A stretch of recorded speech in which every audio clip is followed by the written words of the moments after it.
Thank you for creating time to be here. We help you get more clients. Today we're going to look at what makes a perfect cold email message. Stay to the end. It's gonna be brief, but it has very crucial points. Number 9 and 17 are worth watching, so you better stay around. The first one, always craft an optimized subject line which has 4 to 10 words and personalize it. You will get a 23.6% higher open rate from our statistics. For instance, if you come to our platform here, and we can help you set this up. This is Mary's, and we have installed it for you, and we can do this for free, absolutely for free. All you need is to buy a VPS annual plan SSD3 from the link I'm going to leave in the description, and we are going to do the installation for this one for free. Again, we have also done a lot of tutorials on how to run a campaign using Mailwiz, so it will be worthwhile to check them out. So, how should your subject line be?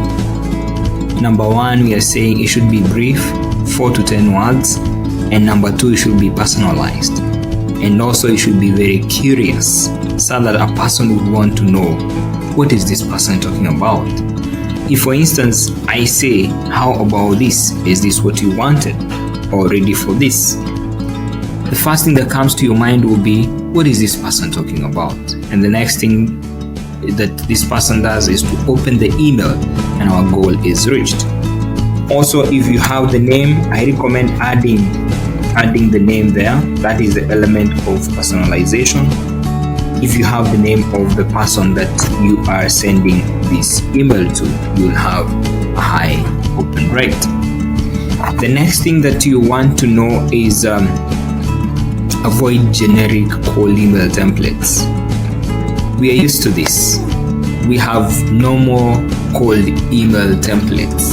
Something like, I saw your profile, I heard about you, and all of these. These are generic cold email templates, and you want to stay clear from those ones.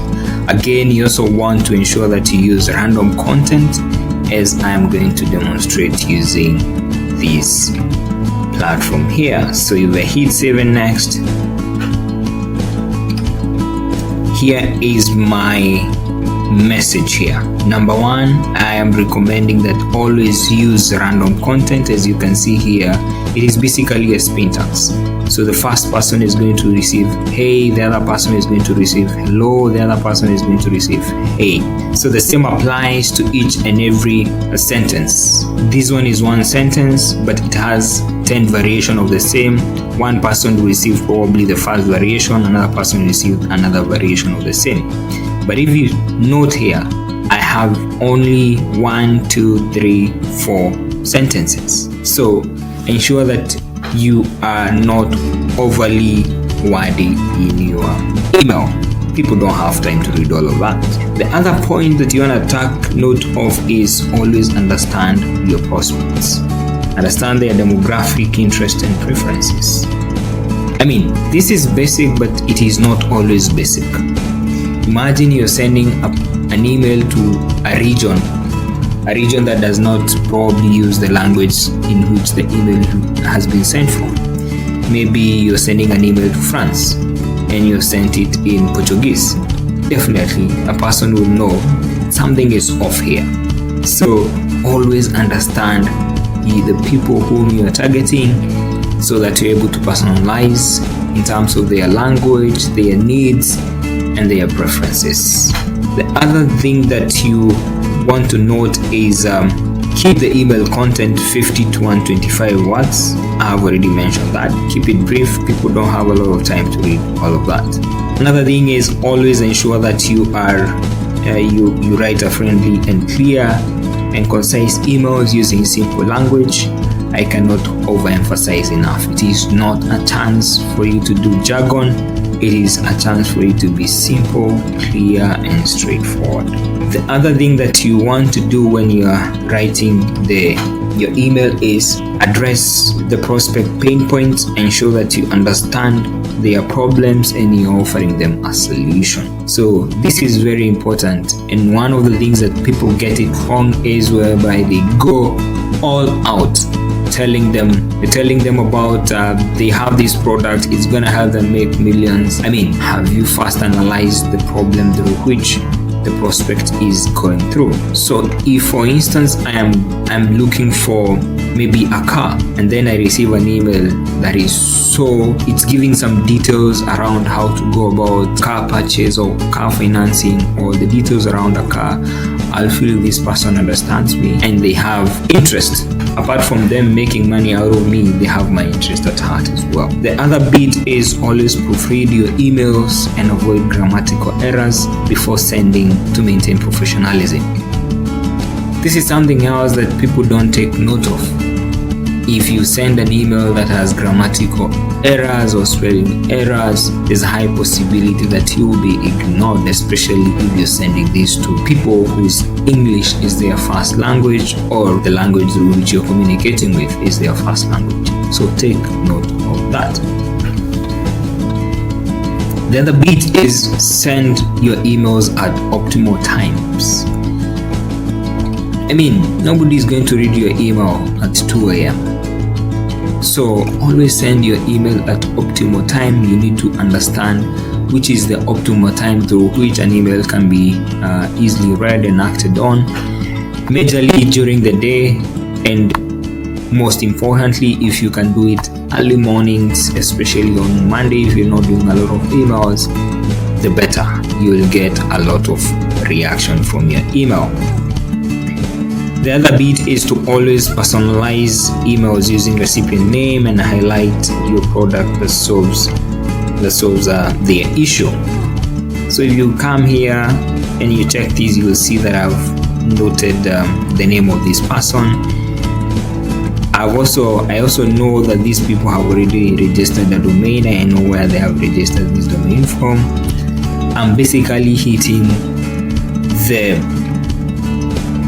the nail on the head because I already have some details about these people. It is easier to know what their pain points are and how I can help them. The other bit that you need to know is always use a conversational tone for his readability while maintaining professionalism.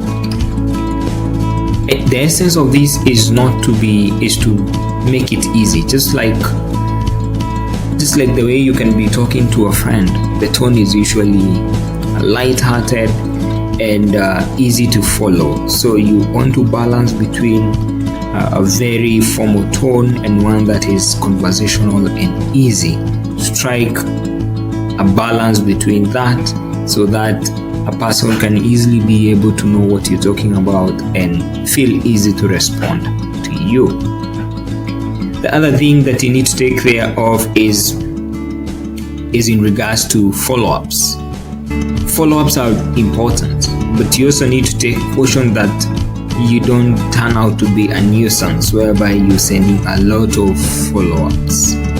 So send a follow-up probably after 3 to 4 days, and if there is no reaction from it, please stay away from that person because you risk them marking you as spam and jeopardizing your sender. Perfect scenario, send 1 or 2 follow-ups and then that's it. That's enough. If a person does not respond to you, they probably not interested.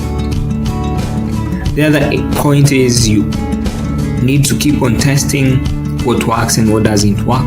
Remember, not all your emails is going to work, so you need to keep on testing which one is giving you higher conversion, which one is getting more open rates. So don't settle for one. Always have several versions of the email that you're sending out. The other bit is only focus on one point on each email. I mean, this applies across the board in most marketing channels. Do not mix up issues, only stick to one and one only. If you're talking about SMS, stick to SMS only. If you're talking about clothing or shoes, just stick to that and do not mix up issues. Don't tell us you do SEO, you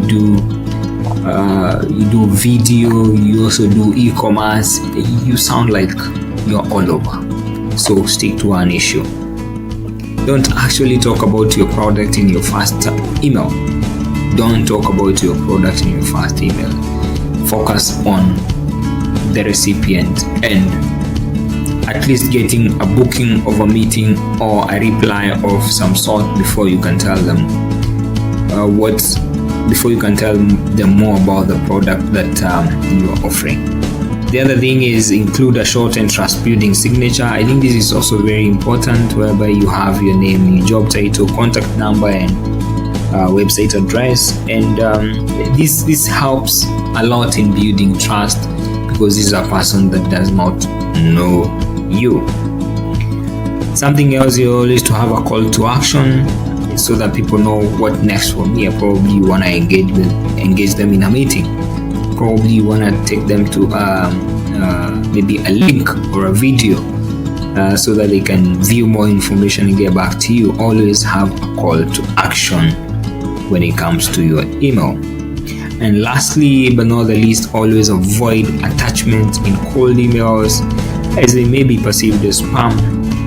Some attachments, not very many people are comfortable downloading attachments, and we know the easiest way to spread malwares is through those attachments. So even the email service providers are usually very suspicious when it comes to attachment, and you want to stay clear from there. So that's all I have for you for today. I hope it has been insightful, and if you need help with your email marketing campaign, we're always here to help you. Goodbye for now. See you in the next one. Don't forget to share, subscribe widely, and